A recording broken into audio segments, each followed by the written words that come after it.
Shops vandalized, streets blocked, tyres set on fire, and roads barricaded. There's been tension on the streets of Nouméa in New Caledonia as riots have hit this Pacific island. There were police around Nouméa itself in full riot gear. They were rioting in the streets, quite a frightening experience actually. And then as we approached one of the roundabouts, there would have been about 150 people there rioting. The violence here has so far taken at least 3 lives. Schools are shut and there's curfew imposed in an attempt to restore peace.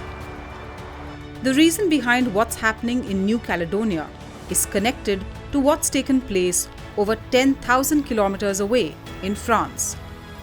French lawmakers have approved changes to the voting rules of New Caledonia, with 351 lawmakers voting in favour of the changes. Paris has maintained that these changes were needed so elections would be democratic in the country's territory. New Caledonia is a French overseas territory with significant autonomy, but not everyone on the island supports the change in voting rules that will give voting rights to French people who have stayed on the island for 10 years. The indigenous Kanak people fear it will dilute the Kanak vote. French President Emmanuel Macron and his counterpart in New Caledonia, Louis Mapou, have appealed for calm and calling for dialogue. France has sent more police to help quell the violence. Rien, qu'elle ne mène à rien.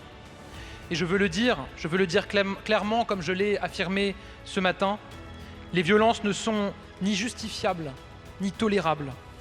La violence n'a jamais forcé la main de personne. Elle n'a jamais permis le dialogue.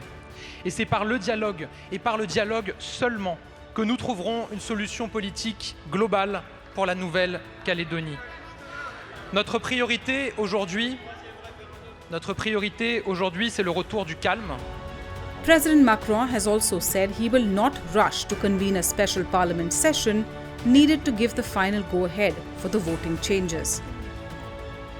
As a part of the Nouméa Accord, New Caledonia held 3 referendums to decide on its independence from France. In the first 2 referendums held in 2018 and 2020, independence was rejected by 57% and 53% respectively.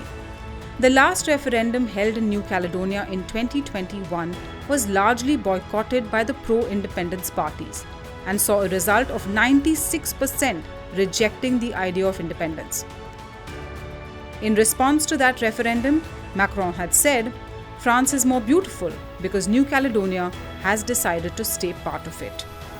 Now Paris has promised to invite representatives of both pro- and anti-independence groups to Paris for talks before a final sign-off on the voting changes.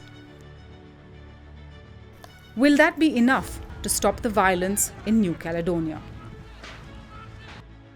For more such videos, subscribe to our YouTube channel. Make sure you hit the like button and follow for more news updates.